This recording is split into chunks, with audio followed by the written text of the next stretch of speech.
Hey, everybody. Welcome to Game Mess Mornings with me, Jeff Grubb, your host from GiantBomb.com. Thank you for tuning in. In this episode, we're going to be talking about that next God of War game, and we'll wrap up the week with the Bomb 12. But first, it's going to be a good one because we have TurboShawn McDowell on the show. Sean, how are you doing? Where's Xenoblade 4? Where are my waifus? If anyone hasn't seen it, yeah. Great work all around. Great work by Mike, but even better work by Sean. That's a good edit. Thanks. Yeah. I put out Mike's Metroid Prime 4 rant on our socials and YouTube shorts, so check it out after this if you haven't seen it. It's Mike's new character that he's playing. The name of the character is Mike Minotti. And it's like, what's that one guy, the big guy that kind of like flailed around and screamed about, and he was like pretending to be a nerd, whatever. Either way, he's doing one of those characters. Minotti?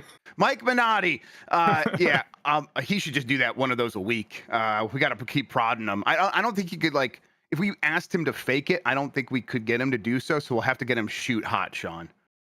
Oh yeah, well look, I know ways to do that. I don't know if Mike's watching right now. We don't need to stay on Metroid Prime 4 for too long. Jeff, you know the one that broke me, the one that really got me? Oh no, what? Someone saying Metroid Prime 4 is so ugly, it looks like a Switch 1 game. My dude, what was happening? It is a Switch 1 game. Yeah, it's a Switch 1 game. What's happening? People are losing their minds, Jeff. It's bad out there. It's bad out there. It's the worst. It does get worse with games that have been in development for an extra long time. So people have had a long time to think about it. And when it takes that much time, they're like, well, it should be the best thing that has ever happened by the time it comes out. And we just haven't played this game. And the people who have said nothing but good things, Sean. There's been nothing but good words from the people who have actually gotten their hands on this thing. We're in that weird cross-gen period too, where people were the same way. I remember this about a game that came on both PS4 and PS5, where they would say, it looks so ugly on PS5. It looks like a PS4 game. That's because it is a PS4 game. You don't just magically hit 4K.exe and suddenly it's like you're not running it on a much lower end system. Like, for example, an Xbox 360 squeezed down into a tablet. Now I'm getting Mike about it. We gotta move on. I can't help it. I'm staying on it for another second. The thing about Metroid Prime is, and like maybe a lot of these Metroidvanias, they're so atmospheric that you probably can't get the real sensation of what it feels like. Feels like to look at until you play it yourself. I mean, that did happen with me with Silk Song, a 2D Metroidvania game. You can go look at those trailers, like, I know what this looks like. It's like, no, you need all the other elements to make the visuals pop. And that's also been true of Metroid, a very atmospheric game that relies on its audio design to sort of complete the visual stuff. I'm just like, I guess we've been around, we've been doing this a long enough time with these games to know. I might go back to my central point here is there are a lot of people who have not played the Metroid Prime games before who are commenting on this game, and it should be illegal. We should do something about it. We can't let them. I would rather a company focus on making the core of the gameplay good and not on a secondary thing that you're not going to spend a ton of time in, hopefully. Right. And it's retro. I know there's probably been a lot of turnover, but there's a lot of good artists in Texas working on video games. I bet they hired some good ones, and I bet we're going to get some real awesome shit to look at in that game. We'll see. We'll see in December. Yep. We should explain ourselves. We're Giant Bomb. A bunch of doofuses who make video game content independently on the internet, which is why we need your help. Go to giantbomb.com/join, become a premium member. You could support independent games media, get yourself some ad-free versions of our shows. That's like ad-free versions of a lot of content. That's, you're going to get a lot of bonuses there in turn. And then you also get some extra goodies. They just recorded another extra bonus voicemail, which Sean puts into its own feed. You can find that if you're a premium member. Listen to that. Yep. Get even more nonsense from the crew that records those episodes. And then we also do our town halls. We've got some other things in the works. Just, I know you want to support us. I know you really like this. And, if you can't do it because it's like money's tight or whatever, I get that. Tell a friend. Let them know that we're out here doing this thing independently and we could use the support. As far as this show goes, most weekdays, I, Jeff Grubb, will help piece your gaming life back together. That includes breaking news and maybe even some of our own original reporting. For all these topics, I'll get the input of a bona fide expert who will make me look smart. If you were watching live on Twitch, welcome. You can always listen to the show later on podcast feeds by searching for Game Mess Mornings or find the RSS feed on giantbomb.com. You can also catch the show later with chapters and timestamps on YouTube. Hello, YouTube. All right, we have a lot to get into, so let's start the morning mess with. Let's actually start with this super chat from One Freeman. Sean, love the Oh, OG Red and Blue. Looking to get back into Pokemon video games for the first time ever. Rex for an old timer. Finished 151 Master Set. if you played Red and Blue back in the day, hey, playing Pokemon Let's Go on the Switch is a good way to revisit the first generation of Pokemon. It's just a very well made game. Otherwise, the other Switch games are totally chill. Like you can play Sword and Shield or Scarlet and Violet if you have a Switch 2. I would not recommend Scarlet and Violet on a Switch 1. And they have lots of quality of life things to get you along there. My personal favorites in the series are Black and White and Sun and Moon, but those are kind of harder to get by nowadays. So yeah, the Switch games are good. I do recommend them. I'm watching.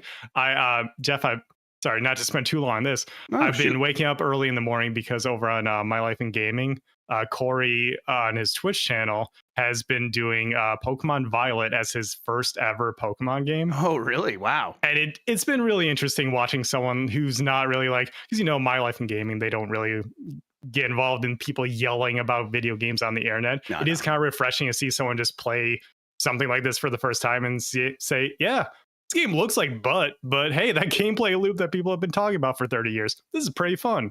Yeah, cool. That's interesting. Okay, yeah, I guess I could see, because those are guys, or they're old school gamers. They've been doing it for a long Yep. time. I was so excited about Nintendo stuff that when Red and Blue came out, it's like, I gotta at least try this. So that's the Pokemon game I played. But I could easily see a guy in my position, like those guys were, skipping that until now. That's okay. That's interesting. Might check that out. Yeah. All right, let's get into this first headline here. The next God of War game to possibly feature Egyptian setting.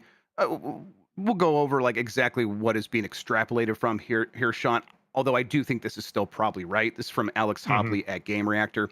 We're coming up we're coming up on 3 years since the launch of God of War Ragnarok this year. It feels a lot longer than that, but I guess it's 3 years. And while we've heard tell of a God of War Metroidvania arriving sometime soon, that's next year, the next staple entry in the series is apparently also in the works, with Kratos ditching his cold Norse surroundings for a warmer climate. That's if Insider Gaming's Tom Henderson is to be believed. On the latest episode of the Insider Gaming podcast, Henderson claims that in the next major God of War release, we'll see Kratos return with an Egyptian sword in hand. This heavily implies Kratos will be facing off against Anubis, Thoth, Ra, and I don't know if that's how I said that, Thoth. Yeah, you're good. Okay, and the like in his next God of War outing. Okay, so it does sound like they are saying, hey, the sword looks like an Egyptian sword, therefore all this other stuff is true. Now, that is compelling enough for me, Sean. I'm pretty convinced just by that tiniest piece of evidence. Also, I think we heard in the past Cory Barlog say, hey, Egyptian setting would be cool. And then if we were to go into a room and we were put in charge of where they should go next with Kratos to fight some more gods, I mean, if we would get cute, I'm sure we'd be like, oh, there's some other cultures where it'd be even cooler to go fight their gods. But I think the safe one, the smart one, the coolest one probably still is Egyptian settings. So in terms of circumstantial evidence and sort of just, oh, it feels right, I'm buying into this. How are you feeling about it? Yeah, I mean, it sounds right to me. I don't know if Tom is saying that he saw something about this or if he's just being coy. And he's like, I think he's saying he saw some image with a Okay. curved sword, I think is how it is. Yeah. Oh, I see. Gotcha. Either way, they also, I forget exactly what, I think even back in the first God of War, 2018, the reboot series or whatever, they referred to Egyptian mythology. I think it was like in that scene where you're riding an elevator up and they're talking for a bit and it's on the walls or something. I believe that's what it was. But That sounds familiar. They've hinted that would be like the next place that they go after they wrap this portion of the story up. So that sounds right to me. And yeah, Egyptian mythology is really cool. They got some cool stuff to play with there. And all my Yu-Gi-Oh fans in the audience know what I'm talking about there, where they got some cool stuff to work with you. Egyptian god cards, Chef, we have a lot to teach you. You. Okay. All right. I'm ready to learn. Yeah. Baby Dwayne. Thank you, Jan. I think that would be a cool setting too, going to Egypt and seeing what that looks like for them.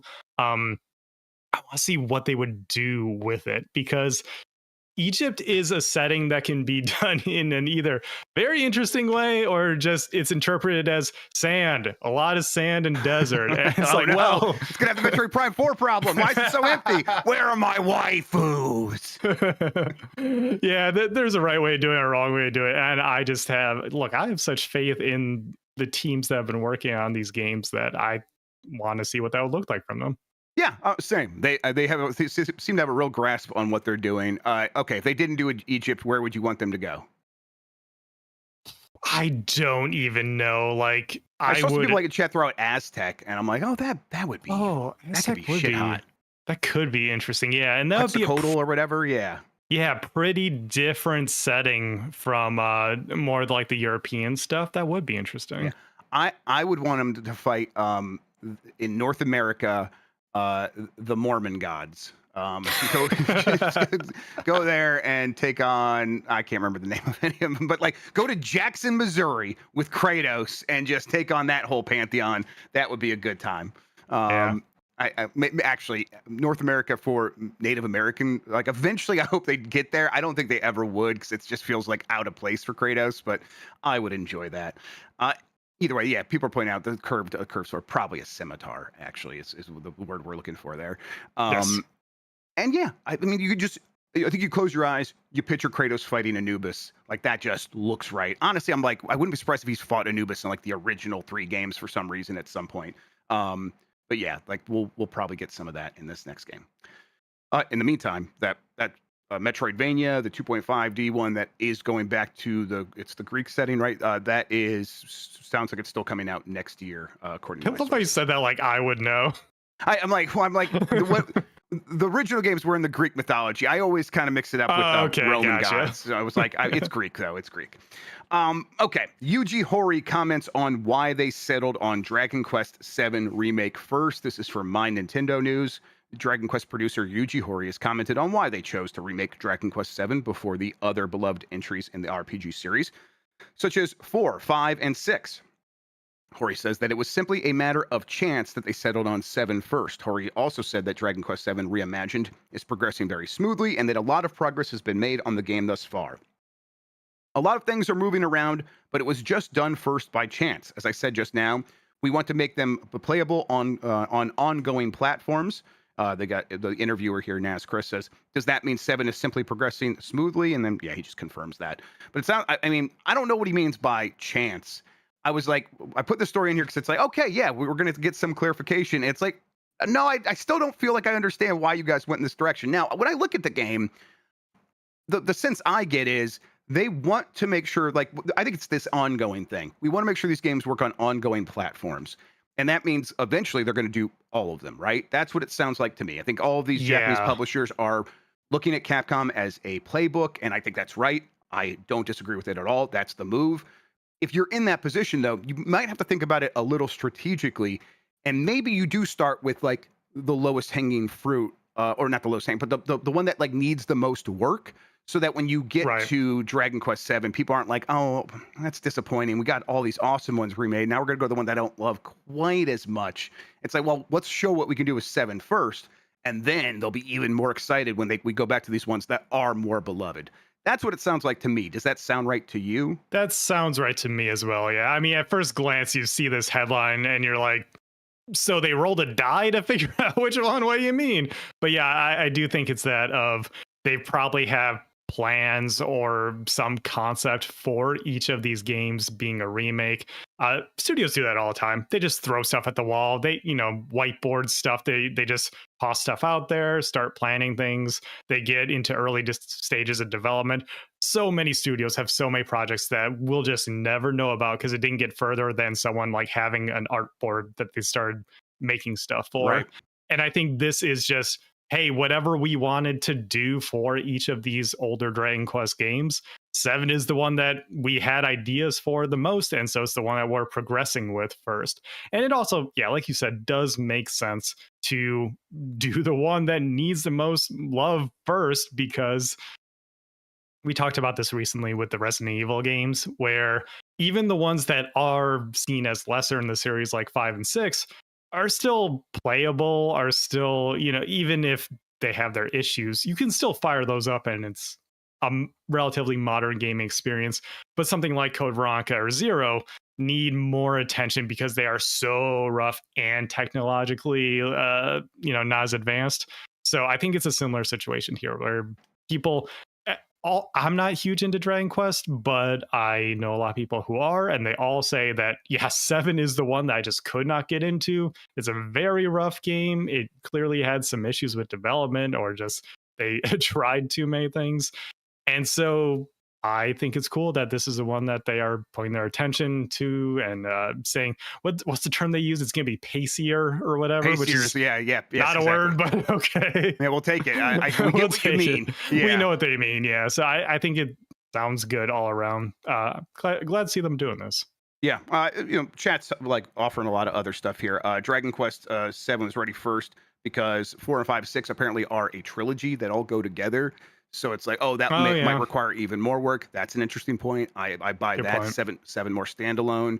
Another person pointed out, Merlin in chat, 7 was the second highest selling PS1 game in Japan, so I don't think it's correct to say it's less beloved. Japanese sales do not necessarily reflect how the rest of the world feels about the game. Yeah, and that, like, you got to think about the history and the context of that release, right? That was Dragon Quest VII came out several years after 6, and 6 was a Super Nintendo game. This was a PlayStation 1 game, like a couple years after Final Fantasy VII happened. I think it was also after Final Fantasy VIII. Dragon Warrior was already beloved in Japan, or we called it Dragon Warrior. They're Dragon Quest. Dragon Quest was already super beloved in Japan, so there was a huge amount of anticipation on top of Final Fantasy VII taking over the world, so JRPGs were at their zenith. That game was always going to sell very well. It was, at the time, I think, people... the response to it afterward was like, it's, it kind of drawn out. It's not exactly what I was looking for. At the same time, I think people are like ready for this game to sort of go in and find all the best stuff of Dragon Quest VII and put it forward. And again, I just think it looks so cool. It's got a really sharp look to it. Borderlands 4 patch aims to improve performance on PC. This is from Ben Lyons at Game Reactor. Gearbox has already started work on improving the performance of Borderlands 4, I should hope so, following its conflicting launch where many reported poor technical stability, all despite strong debut sales. Following the recent promise to continuously improve and enhance the game, now a patch has been released that should improve stability on PC and squash a few bugs at the same time. As per what the September 18 patch fixes, the full notes are: stability, gameplay, and loot improvements. Stability has addressed crashes tied to animation states, audio, and collision checks. Addressed various GPU-related crashes. Gameplay and progression, there's a bunch of improvements there. And then loot and items, updated loot pools, so Gilded Glory pack guns no longer appear in standard chests. It doesn't sound like a lot of performance improvements quite yet, but stability, fixing crashes, obviously that probably is the number one priority. You want people to like be able to play uninterrupted, even if they have to turn down their settings or whatever to get a decent frame rate. And this is just the PC version. Like, I don't think we've heard about an update or a patch for the PS5 version, which apparently has a bad memory leak where the longer you run, the worse performance gets. Right. I know I call it a memory leak. I'm not a professional and I don't know what I'm talking about. So when I say that, that's the colloquial term that we use. I don't know if that's exactly what's happening. Yeah, we don't know if that is or isn't it. So that's what we're assuming it is based on what's happening. It's the kind of thing that we say when this thing happens in a game, where the longer it runs, it performs worse. But either way, it's something they have to address, right? So, Borderlands 4 does feel like it probably is in that sweet spot where it can push through a lot of these issues with enough, more frequent updates. As long as the support feels like it's there, I think people who show up for Borderlands games are like ready to put up with that. Is that the sense you get? I don't know. Yeah, I would say in general, because Borderlands is absolutely a game series that broke through to the mainstream in a huge way. Tons of people I know who dropped off of gaming, high school, college, or whatever. They, people my age, just the right age to have played like Borderlands and Borderlands 2 around that time. And so to them, they still have fond memories of it. And so the Borderlands name does still hold that name recognition, that cachet with an audience like that. So I think Borderlands 4 could still appeal to them on whatever platform they may have. PS5s are selling really well. So it definitely seems like a game that they would love to get on that system. And I think a more casual audience is more accepting to performance issues, the kind of thing where we're going to eyeball that and we can see a low frame rate right away because it's all we do is play video games and analyze this stuff and everything. And spend money on hardware, yeah. And spend money on hardware that we expect to perform a certain way. That's the problem with the PC version. But I think that broadly speaking, that audience is going to be more accepting of the way it's performing. Now, granted, we are specifically talking about the PC version here. Yeah. And that is the difference here. And one that maybe Randy didn't really realize when he was talking about this. You can't tell the PC audience you don't know what you're talking about because, hey, if any consumer was going to know what we're talking about, it's the PC audience that literally made the machine that we are using to run the game. We know what this class of hardware is supposed to do, how it's supposed to perform, where crashes could or could not occur even. And if we're feeling like this game should not be doing things in this way, it just feels bad when it does and people are being told you're wrong about this thing. So I really hope that they continue to increase performance as well across all platforms in addition to fixing these crashes. You're not even like close to overstating that. Like when you look at like the Nintendo community or the Nintendo content creator scene, right? It's a bunch of people talking about games, talking about Nintendo, like their strategy, what they're doing. Like the top 10 most popular PC gaming content creators like on YouTube are all dudes who do like overclocking videos and performance tests. And that's their entire thing is we have refined the science of meticulously testing every piece of hardware. We built our custom way of testing this PSU, this power supply unit. They're lunatics and they have millions of views because even the casual PC players are like, this is like my hobby. This is my tinkering with a car during the summer. Or like, even they bought a pre-built PC. They know the parts that are in their system because they picked them from a drop-down menu, and they still want to feel really good about it. So they go watch these videos, and so it's kind of a feedback loop of, I'm in that scene to get the best performance. I spent my real money on there, and I expect to see frame rate per dollar on the screen. And you're right, Randy just seems a little unaware of like the way that PC gamers are feeling these days about that sort of thing. Right. Yeah, because even like, in our circle, Mike is kind of that person you talked about where like he's not as technically inclined as say you or me, but he spent good money on a good PC so that would, run games in a certain way for work. And when it's not performing in the way it should, he kind of turns to us and he's like, is this right? And we're like, no, it's not. No, it's not. It definitely is not. And with the big channels, love them or hate them, even channels like Linus Tech Tips, for example, is making stuff like PC gaming a little more accessible to the mainstream. And as we get more people in there, like you said, this audience is growing. I mean, if you look at PC as a whole, it's bigger than console gaming. But with the hardcore audience, especially in the West, console is probably still seen as the bigger thing by the numbers. It might be still the bigger thing, I assume so at least.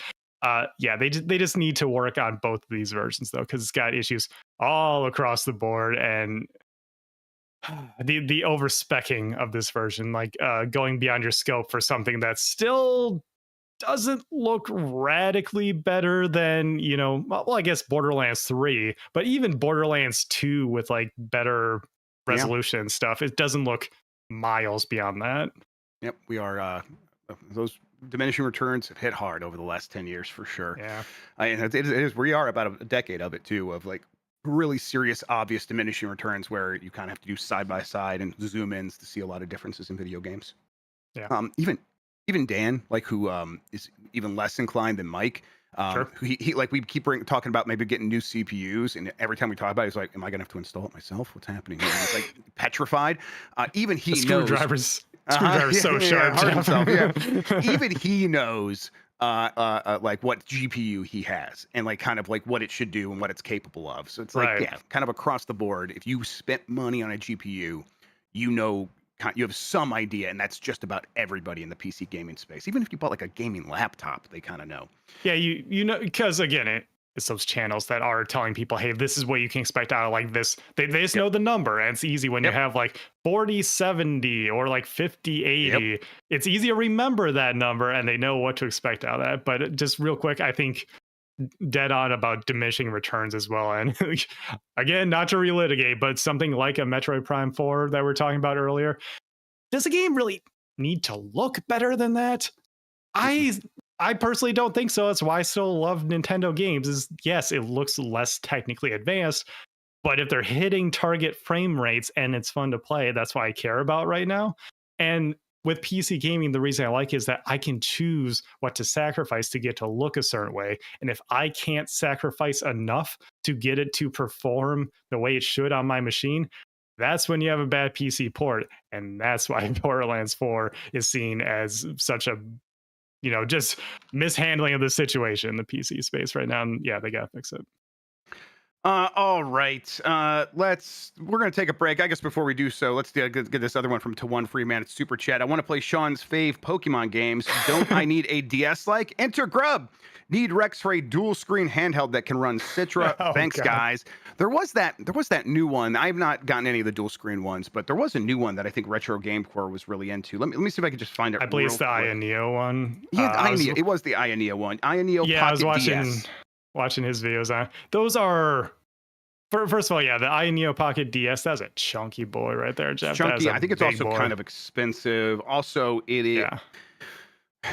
Doing any sort of dual screen setup on any of these devices, especially the Aya Neo, which give you a lot of control. I think they don't all run Windows. They have Android stuff. I think the Pocket Series has been Android. I don't know enough about this one. I'll say across the board, it's a little bit of a hassle.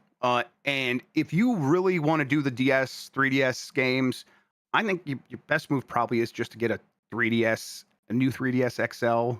New 2DS XL is cheaper than the 3DS, and that's a good way to get in there. And like, if you don't want specific stuff, it's a good way to do 3DS games, DS games, and even older games. Then check out 3ds.hacks.guide for no particular reason. You should. Everyone should. It's so good. It's the way to live, everybody. But we're not even like joking. That's the recommendation there. Go get a 2DS, or even if you want to save a little bit more money, you can get a DSi XL or something like that to just play those games. All right.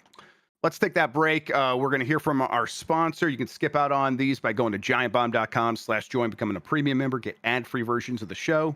We'll be right back. Coming to you live from Giant Bomb. It's the Character Issues Podcast. The Character Issues Podcast is a podcast where we are making the definitive scientific list of the greatest video game characters of all time. Every episode, I am joined by hosts Leah Haydu. It's me. Hi. Hello. Hi. Hello. And Rich Davison. Hello from across the pond. As we discuss, rank, and basically give you the definitive guide of who are the greatest video game characters of all time. We currently have over 70 episodes out, and I know what you're thinking. I don't want to go back and listen to all of those episodes, so here's a few facts to catch you up on any in-joke lore so you can jump in right now. We have an unhealthy relationship with the character Voldo from Soul Calibur. Rich really hates the Scandinavians. The most important spot is the number 69 spot. Every 23 episodes, we have a re-rank-a-palooza. The second number one important spot is, again, not the top spot, it's the bottom spot, which is perennially going to be Chadley from Final Fantasy VII Remake and Rebirth. I'm so funny. Like, seriously, you guys, you don't even know. So, if after hearing all of those wonderful facts about our podcast, you're still interested, you can go to any of your podcast services and search for the Character Issues Podcast, and it will be there. You can also follow us on Blue Sky at the Character Issues Podcast, or send us an email at characterissuespodcast@gmail.com. Thank you, everybody, for listening, and thank you, Giant Bomb, for allowing us to advertise on your wonderful podcast about video games. We look forward to talking to all of you soon.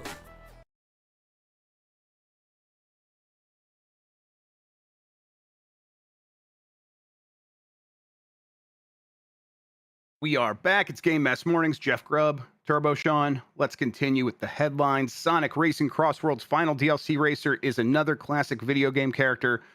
This is from Chris Scully of VGC, although I found out about it from a freaking out Mike Minotti.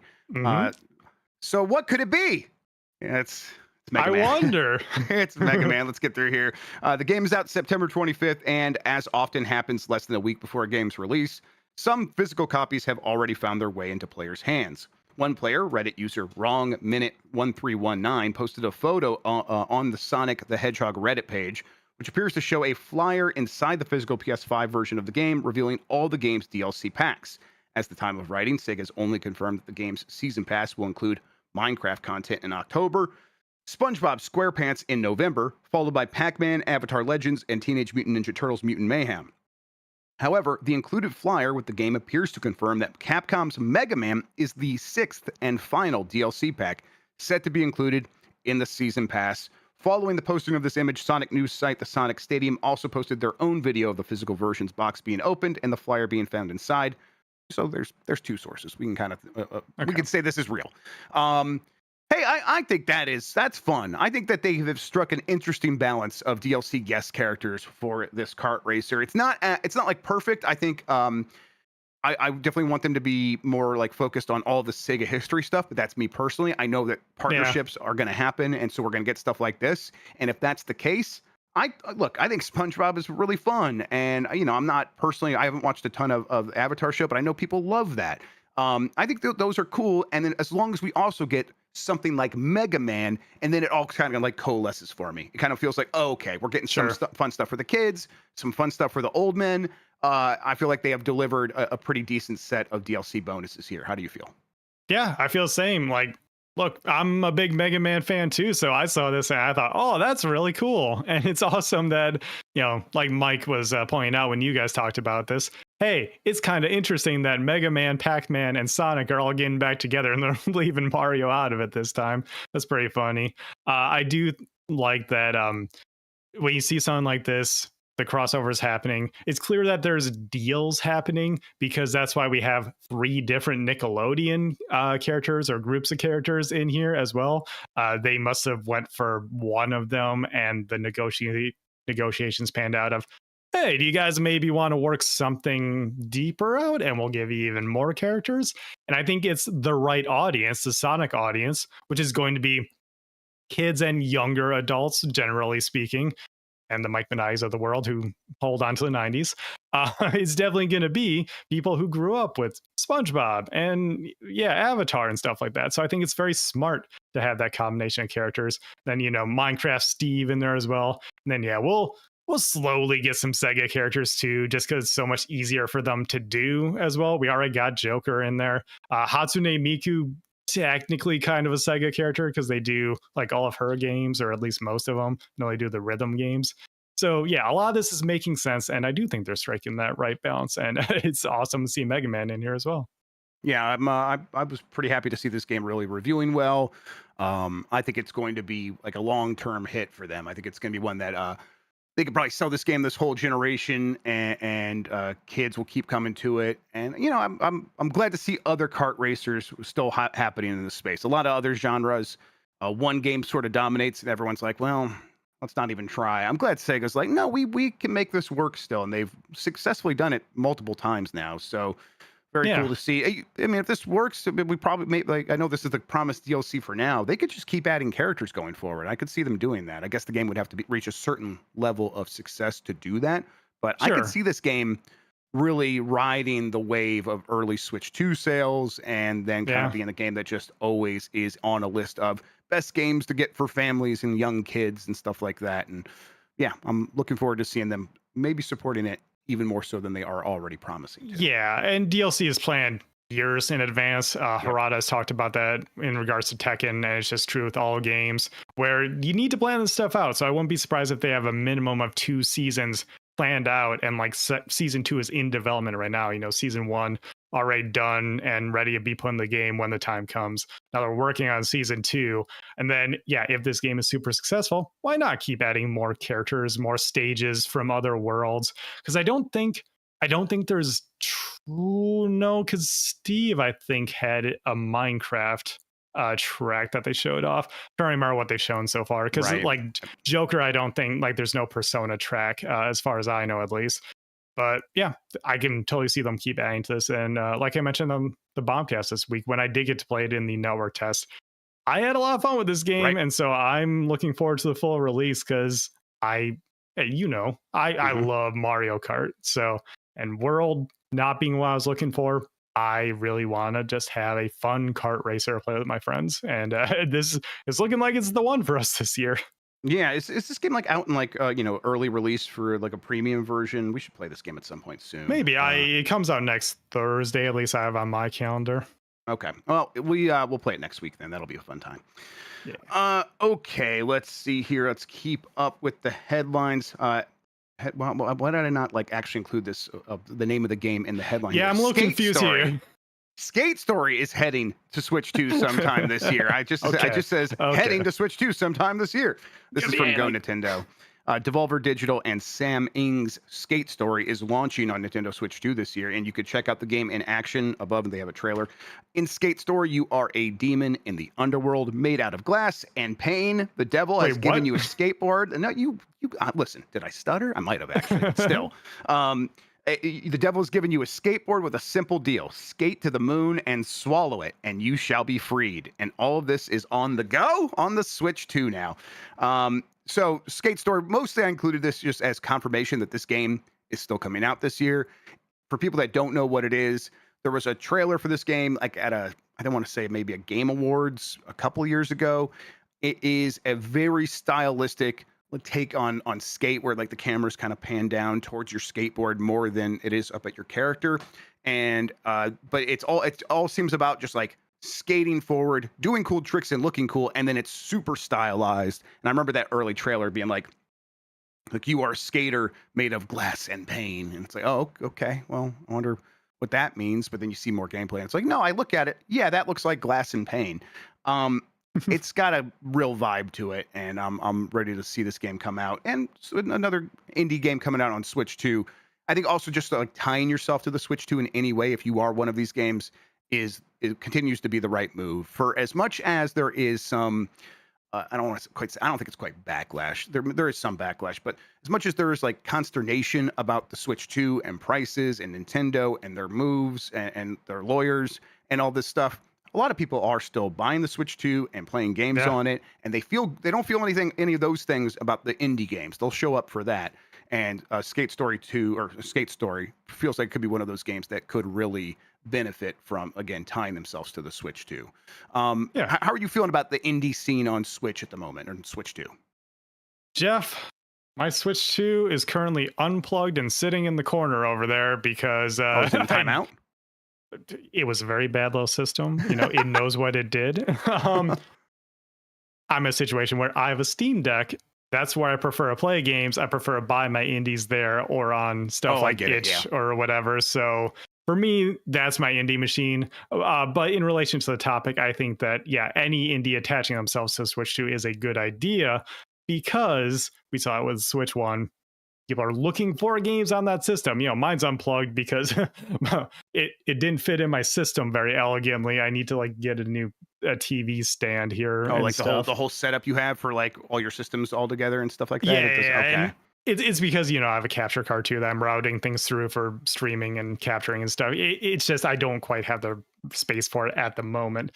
So that's why it's over there. And because there's not an exclusive that I want to play right now, because that's what Nintendo systems are to me nowadays as a PC player. It's the exclusives machine. I'm done with Donkey Kong, so it's sitting over there until I get that new TV stand or I need to plug it back in for work purposes. But yeah. I was talking to you about my plan for getting a third dock. So I have the two Switch 2s because I bought two at launch. I was going to sell one. The kids were bothering me. I'm like, you guys can have one, whatever. I just won't get the money back on that.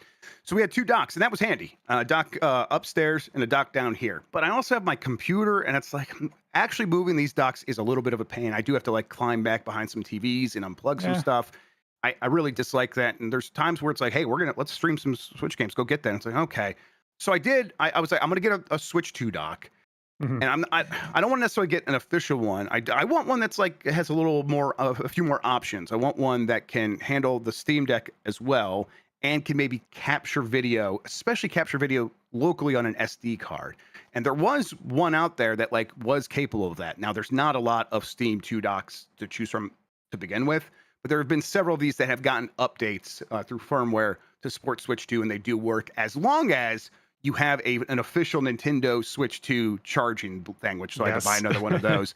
So that added to the cost. But I spent $120, I think maybe even $130 on this AverMedia Let's see, what is it? It's like the Go, like the AverMedia Go. And it works. It does work. And the handy thing here is it's got this little ravine down here, so you can plug this into the bottom, which is where the video comes out, and then it sort of like nestles in there, and then it snugs in there tight, and it works out really well. It does function as a capture card and as a dock, so I actually have it going into my other capture card in this PC. But if I needed to move this around or take it with me or move it somewhere else, I could still pop in an SD card and get full 4K capture on this thing, and it's working. It's handy. I like it. I would not recommend this route to most people. There are equivalent ones that are even from like AverMedia that don't have the capture stuff that I think you can get for around $70 to $80, and that's probably the move. But at the very least, this one did work. So there are other options for docks besides what Nintendo's selling, which is too expensive for what that thing is. I see. Yeah, I'm looking at it on Amazon. I'm trying to like suss a couple different listings out, but it looks like the one you're talking about, I think it's this one, is MSRP is for 200 and it's on sale for like 150-ish. That's neat because if it does include the capture card stuff as well, the 4K AverMedia capture card that I have, I think it can go higher end than that. Yeah, because this caps out at 4K 60. I think mine is 4K 120. But it was around the same price. And so the fact that you got a dock and a capture card all in one for Switch and Steam Deck, that's really good. That's really good, actually. Let's pump the brakes there a little bit, though. So the N for your HDMI capture is this USB-C thing. The HDMI plug here on the back is the out to the TV. Yeah. So like how would I connect this to? I guess I'd have to get an HDMI converter to USB-C to actually capture anything else other than a Steam Deck or a Switch.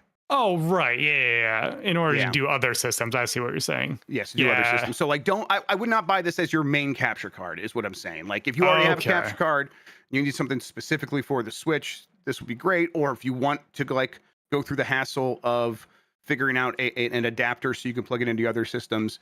But you're right. Like this does have a bit more features. That is why I ended up spending a little bit more money on this one, and I'm happy with it. It does what I needed it. Okay, cool. All right. Next, Zelda LEGO set rumored to be Ocarina of Time diorama featuring Ganondorf. It's got the rumor is it's going to be 1,000 pieces, 1,003 LEGO pieces, which would be I'm is that like 14 cents per block for like one of these licensed ones. So I want to like guess that's around $140. Would that be the math there? I like the Zelda stuff, or I like the Nintendo stuff they've done.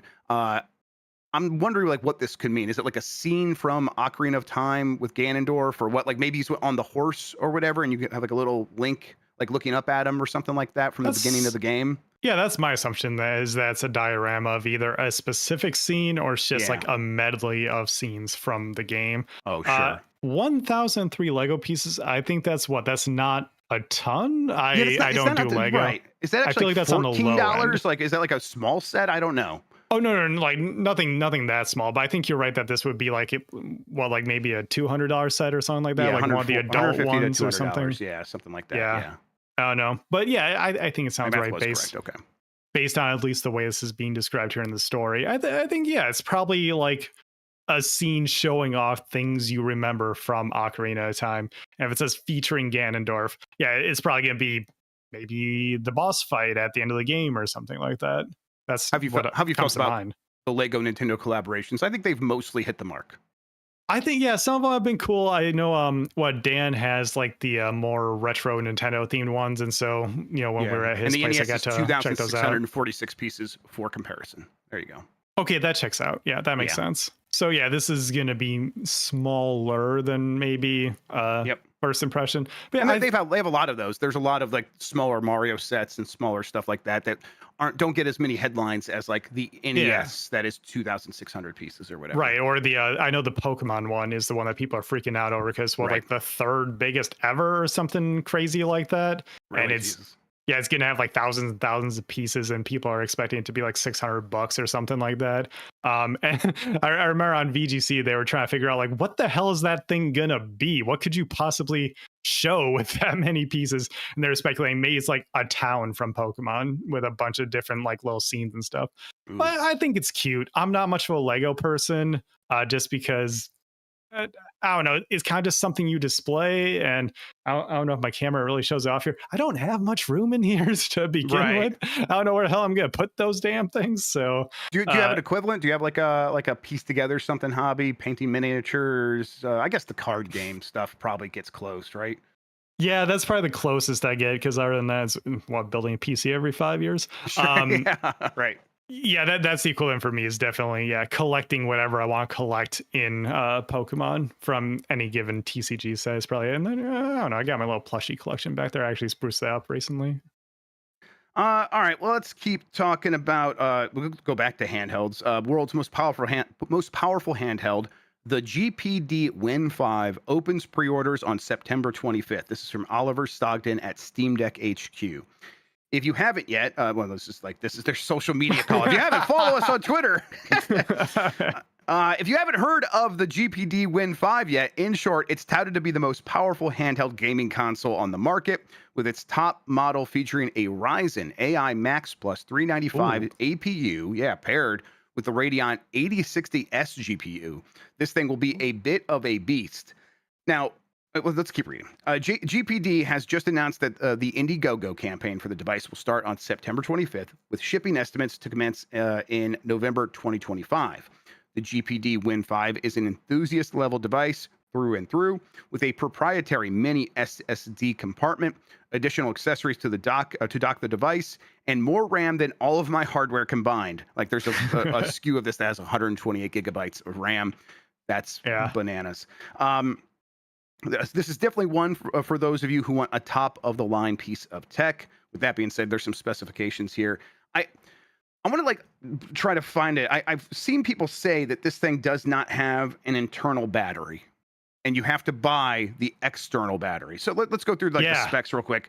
There is the top-of-the-line one is the 395 APU, 64 gigabytes of, well, this is one of the top lines, but 64 gigabytes plus 4 terabytes of storage for $2,268. The Indiegogo price, though, is $2,120. But then they keep talking about this external battery for an extra $103. And I don't know if that's additional battery or if that's the only battery. That people keep making it sound that way, but I'm like trying to confirm that, and I just don't see that. But the people, because they keep saying like by having this external battery, they can have better internal cooling. And so, well, yeah, was there not a battery in there? I don't know. This is a strange piece of kit, but also it does feel like it is really throwing everything in there. And that pricing is, we lost Sean. That is, well, I'm sure he'll be back. It seemed like he was doing something, and I wonder if that just broke everything for him. But we'll give him a second to come back, and I'll just vamp until then.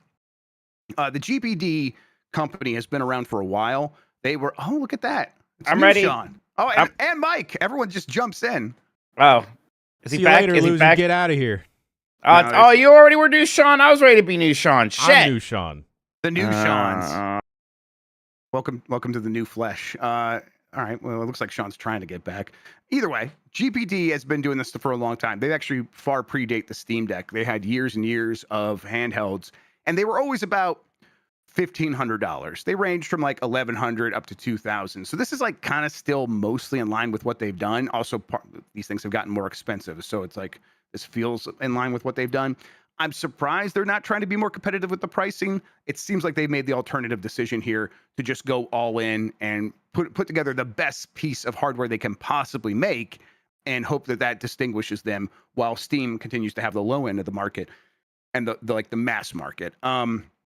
Jan, are you going to spend $2,000 on a GPD Win 5? Grubb, I was about to ask, who is this specifically targeted for if it's not for like that hyper...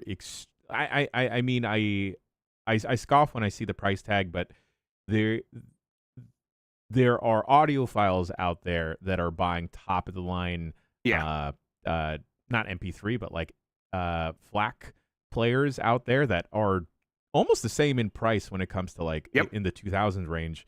But I can't imagine someone would want to spend that much on a like premium handheld experience. There are going to be some out there. Like if you just really prefer handheld and you do have a lot of money and you do want top of the line and you are like, oh man, I've loved my Steam Deck, or maybe I upgraded to the Asus ROG Ally X and that was significantly more powerful and I really appreciated that. But hey, it still struggles to play some of the most recent games at 60 frames per second. Sure, I'm getting 30 frames per second, but I want even like Elden Ring at 60 frames per second. Well, this thing probably should be able to do that for a lot more games than the Steam Deck and the Roger could.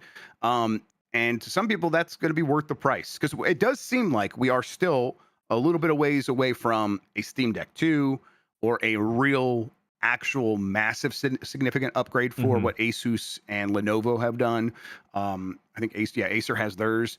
Those things are out there and they are getting consistently updated and upgraded, but they are still mostly in the orbit of what the Steam Deck was. This thing seems like a generational leap, and the reason they're able to do that is this massive price. I do wonder though, it's like, what is this going to be, a unicorn, like an anomaly? We see them try to stand out and it doesn't really work, and when we don't get another one, they're being kind of cautious with this. They're only going to produce 600 of them at first for this Indiegogo campaign, and they'll be like, okay, once we have those ready to go, that will sort of fund the rest of development when it goes to retail. But I don't know, maybe not everyone shows up for this. Grubb, how far away do you think we are from like more bespoke custom handhelds? Because I am one of those people that I do prefer playing my games handheld. I still continually will look at a PlayStation Portal and tell myself I don't need it, even though I have a Steam Deck and I can use like Chiaki or something to get that performance. But also some of these other handhelds that are out on the market that are not a Steam Deck, not your Switch 2, I just kind of don't like the design of them. And if I could just, I don't know, throw into like a computer or into like a Google form, like, hey, I want like a 3DS style clamshell thing, and I want the analog sticks to be placed this way versus that way. How far away from that do you think we are? Yeah, so right now the closest thing to that is there are several of these companies like Ioneo that basically has a new one every few, I want to say weeks, maybe it's every couple of months. But at times there it felt like every couple of weeks they have a different one that has a different combination of specs and a different form factor. They're the ones that we were talking about earlier that had the dual screen one. So a company like that might get to a point where it's like, we've kind of like done like every version we can think of. Maybe we should just build a tool where someone can do a PC part picker sort of thing, where here's the shell, here's the controller layout, here are the specs, here's the memory configuration, all that stuff. It's probably possible here really soon. Does it make sense for one of these companies? I don't know. I think an Ioneo could stand out by offering that, because there are going to be a lot of people who are like, this is still PC gaming. I still want to control my experience. Although I think the real reason that these handhelds, not the real reason, one of the main reasons that these handhelds have succeeded, especially the Steam Deck, is it's standardized. And and because you can expect it to work one way, that means that when developers support it, they're supporting a huge number of people in the audience. When the community builds tools for it, they can build one tool and expect the majority of people to just go use that tool on a Steam Deck, and it will work the same way every time.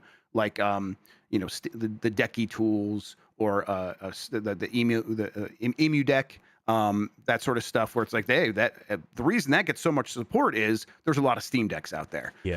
So even if we do get this alternative where people can build their own way of doing things, it'll be a very niche thing, and maybe one company does it. And even if that's something that's appealing to you, Jan, you might end up finding like there's some trade-offs here. I might still want to just go with the standardized thing that has worked for everybody. Yeah, I say that, Grubb, where I would like certain specific things, and I'd be willing to compromise on other things. Like, I don't need it to be super beefy. I don't need to play Elden Ring at 60 FPS. But I do see that being a slippery slope of like, okay, well, I'll compromise on this for these sets of games, but I'm not realizing that it's also kind of kneecap me further down the line when I wanted to check out other things. Sure. Yeah.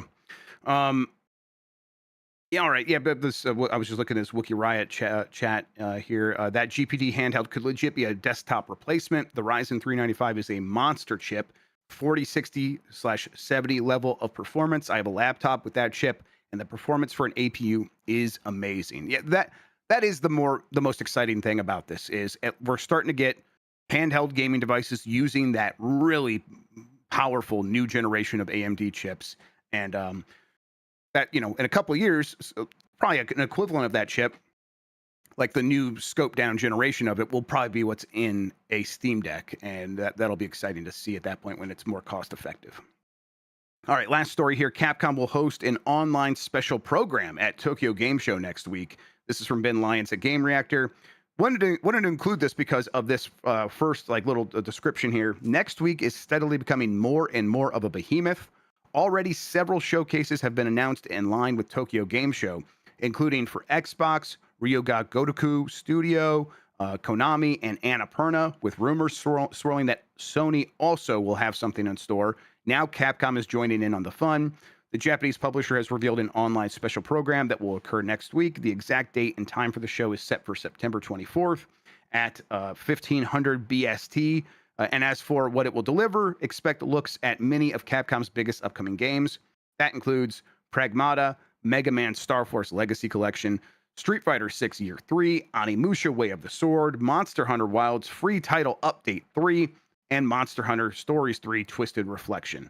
Where is Resident Evil Requiem, you might wonder? There's no direct mention of that game, that game will be present, but a recent rumor suggests an update of the game will happen next week and confirm the involvement of a beloved character. I bet that's at the State of Play, actually. Yeah, man, maybe we have a lot of things to react to next week. I don't know how many of these we actually choose to do so, but it does feel like Tokyo Game Show is finally really starting to pick up some slack from the lost E3. Yeah. Sure, Summer Game Fest has done a lot of it, and Opening Night Live and Gamescom has done a lot of it. I think we always were like, why doesn't Tokyo Game Show do more of it? Well, I think the answer to that is, well, it is now, and I'm pretty excited about that. Sean, have you been listening? Have you been keeping up with what also? Are you okay? Jeff, I need to switch off of Windows real bad. Oh, no. So just real quick, I got an error message in Discord that I've never gotten, even though my internet was fine. Discord didn't want to work. And then Windows, when I tried to do a restart, was like, hey, we got like 10 minutes of updates for you to do. I'm like, yeah, you really shouldn't. Productivity operating system, because I need this for my job right now, but whatever. Thanks for that. How's it going in here? It's going good. We're talking about this Capcom show that they're promising for next week. We should probably set expectations for one of these special programs from Capcom. We talked over that last Capcom thing, and it was, what these Capcom things often are. Just a bunch of updates and reminders of some games they have coming out. People probably shouldn't expect major new announcements. Even with this rumor that there's some cool stuff being teased for Resident Evil Requiem, I do think that'll happen at the State of Play instead. Yeah, never expect anything big from the Capcom presentations. It is almost always, like you said, just updates for stuff that has already been announced. Yes, a video blog post, yeah. Yeah, but yeah, people joke about some of these presentations could just be an email. This Capcom's usually actually can, and they maybe need to get a little bit better about that stuff.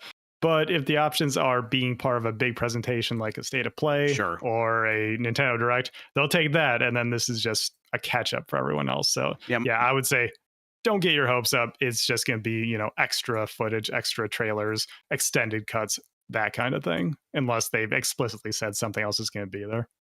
More people watched that last Nintendo Direct than watched the Apple thing, and everyone has a phone. It's like, really? Yes, it was like 2.9 million to 2.8 million. Dang. Yeah. So it's like being in a Direct, being in a State of Play, those are also very much, they have very high viewership. That stuff is worth it. It's worth a lot of money. All right. We'll figure out how we're going to talk over any of these things. If there's a State of Play, we'll definitely do that. I do want to see what Konami has. Maybe we'll just do that for the hell of it. But there's a lot next week, and then Tokyo Game Show's happening. So we'll cover it all on Game Mess Mornings. That's going to do it for the headlines. And that means it's time Not quite for the Bomb 12. First, we got to do the poll question from yesterday. Let's do that. I got the results right over here. Let's refresh it to make sure we have the most recent data. Oh, it took a second. YouTube is just a very good website. Everything's breaking. Everything's breaking. Yes, I'll wait for this one to crash too. Have you spent money on user-generated content? Yes, no, and I don't know, maybe were your options. 12% said yes, they have. 30% said I don't know, maybe, and 59% said no, just flat out no. They know they have not done anything on UGC. I included that I don't know, maybe, because it's like a lot of stuff presents itself as like maybe a little bit more official in something like the Minecraft store, but a lot of that stuff's just created by third-party users, like building stuff professionally for the game, but as part of a UGC program. This does feel like a growing part of the industry, though. It's where all these major publishers, the ones that have the black hole games, they're all looking at this as the future of their business model because of stuff like Roblox. So expect more of it for sure. All right, with that out of the way, I think what we should probably do now is say, Sean, where can people find you on the internet? What do you have going on and all that good stuff? I'm TurboShawn in all the places, SHAWN, and of course doing stuff here at Giant Bomb. Like I mentioned, follow us on social media and check out our YouTube shorts, because that's usually the stuff that I'm editing in the week outside of the podcasts. And I pop up on shows like this when Jeff needs me. Yeah, that's right. All right. I think, you know what? Let's do what we're going to do on Giant Bomb real quick. There's a chance right after this, I might just stream something. I feel like I want to start catching up some games on stream here on Giant Bomb, although I have a doctor's appointment at 1:30, so we'll see if I can actually make that work. But we will be back later today with UPF, where we are going to hang out and play some Skate. We're just going to go online, play some Skate, go into that world, maybe build some skate parks or whatever, just see what we can do. That will be we do that at 3 p.m. That's right, 3 p.m. Eastern, so come hang out with us then. It'll be a good time. And then we'll be back next week with all that coverage we were talking about for pre-TGS and all that stuff, and as well as our normally scheduled programs. It'll be a good time. We appreciate everyone hanging out with us. But that means it is now officially time for the Bomb 12, everybody. Gian, I saw you had some issues with the layout. Are people going to be able to see this? Because if not, I can doubly go over each of the entries. All right, fantastic. There it is, the Bomb 12. These are the 12 games that really matter to people who are really playing games. We got the results of this, and here we are. The top three is unchanged. We'll get to that here in a second, but number 12 is, in fact, Skate. Number 11 is Shinobi Art of Vengeance. Number 10 is Hell Is Us. Number 9, 2XKO. A lot of people were playing that game. Number 8 is Helldivers 2. Number 7, Metal Gear Solid 5, The Phantom Pain. What? You maniacs. Wait, number 7? Yeah, I when I put out the call for the forum of like, hey, submit your game, the first response was Metal Gear Solid 5, The Phantom Pain, and I was like, hey, I wonder if that'll actually end up on the list. Being like, of course it wouldn't. You can't ever do that, because people will be like, I'm gonna get it on the fucking list. You just watch. And must be really just doing really well to pay off all those people, Jeff. We need to reevaluate that. We got to see what we're doing here, yeah. Number 6, Hollow Knight. Number 5, Trails in the Sky, first chapter. I bet that feels like it could be even higher next week as people get around to it. Number 4, Donkey Kong Bonanza. And then, as I said, the top 3 unchanged from last week. Uma Musume, Pretty Derby. Number 3. Number 2, Borderlands 4. And number 1, Hollow Knight Silk Song, which... once again, actually kind of blew everything else out of the water. Not quite as bad as last week, but I bet that one continues to remain at number 1 for quite some time. What was your game this week, Sean? What was I playing this week? Sakura Wars 2 on the Retroid Pocket Classic. Oh, that one just missed the top 12. Just missed it. Dang it. Yeah, I've been sort of just big chilling, just taking it easy until we get to October and November, where it's just gonna be constant releases that I gotta keep up with. So I'm just taking it easy right now. Shout outs to Samo Nice in chat, who is just doing a humble brag here of one-shotting the Bilewater boss. Good job, Samo Nice. That's impressive shit. All right, Mike one-shotted the final boss of the game, though. I think he would want me to say that, so I should put that out there for him. Okay, yep. My game is still Hollow Knight Silk Song. It will probably be something different next week. We'll talk about it then. For now, though, if you want to have your say, I will put a new link out on my Blue Sky. We'll put it on the Giant Bomb Blue Sky. I will include it in a blog post on giantbomb.com where we recap this week's Bomb 12. You can find there's a line there at the bottom. I'll bold it with a link to the forum. You can vote, and we'll get the results next Friday. Until then, though, that was the Bomb 12. All right, we should wrap this show up. Sean, thank you so much for hanging out with me today and talking about video games, man. I really appreciate it. Jeff Grubb, did you read this last super chat here while we're still on the air on YouTube? No, yeah, why don't you hit it for me? Yeah, from Bo. Hey, Sean. Any chance you could do more coverage of Retroid Pocket Classic? The system looks awesome. I'd love a system to play PS1 and under. I don't know if like a specific video would really fit with what we do around here, but tell you what, anytime that I am on the Bombcast or whatever, I'll update y'all on how things are going with that. Yeah, you know what? Retroid Pocket Classic. It is my recommendation if you want something, especially for PS1 and under, but also if you just want a small little system. I like that thing a lot, and I definitely recommend it. I saw people in the Discord were pinging me because they're like, well, I get one now. That just sounded real good. Thanks a lot. Me and Jan always talk about doing like a hardware show where it's like, let's just hang out and talk about the gizmos that we've been using the last couple of weeks. Maybe we can spin one of those up here and talk about it. Sure. All right. Once again, Sean, thanks for hanging out with me and talking about video games, man. I appreciate it. All the tech issues aside, it was a fun time, Jeff. Oh, yeah, always is. Thank you all for watching and listening. You're the best audience in gaming. Until next time, have a good one. Take care of yourself, and goodbye.